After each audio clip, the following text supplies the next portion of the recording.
بخمورهن على جيوبهن صدق الله العليم.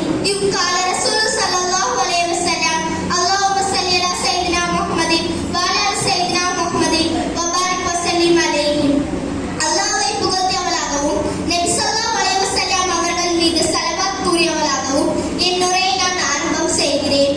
பேரன்புடையோரே, ஒரு நல்ல முஸ்லிம் பெண்மணி தன் வீட்டை விட்டு வெளியே செல்லும் போது மார்க்கம் அவளுக்கு கட்டளையிட்டுள்ள ஆடை ஒழுக்கங்களை கடைபிடிக்க வேண்டும்.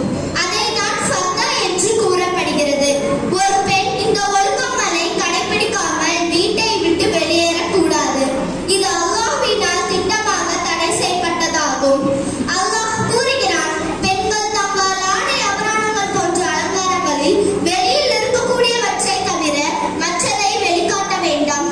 தங்கள் துப்பட்டாக்களை தங்கள் மேலாடை மீது போட்டு தலை, முகம், கழுத்து, நெஞ்சு ஆகியவற்றை மறைத்துக் கொள்ள வேண்டும்.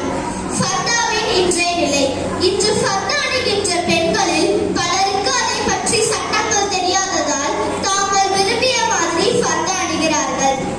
அதிகமானவர்கள் ஃபர்தாவில் அலங்காரமான பூ வேலைப்பாடுகளை செய்து ஃபர்தாவை அழகாக்கி பார்ப்பவரின் கண்களுக்கு அது கவர்ச்சிகரமாக தெரிகிறது.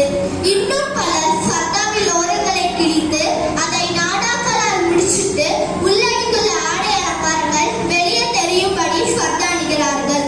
இன்னும் இத்தகையவர்கள் தாங்கள் ஃபர்தாவை அணிவதில்லை என்பதை அறிய வேண்டும். இன்னும் பலர் ஸ்கார்ஃப் மட்டும் தலையில் கட்டிக்கொண்டு தங்களின் பொதுவான சேலை மற்றும் சுடிதார் ஆடைகளுடனேயே வெளியேறுகிறார்கள்.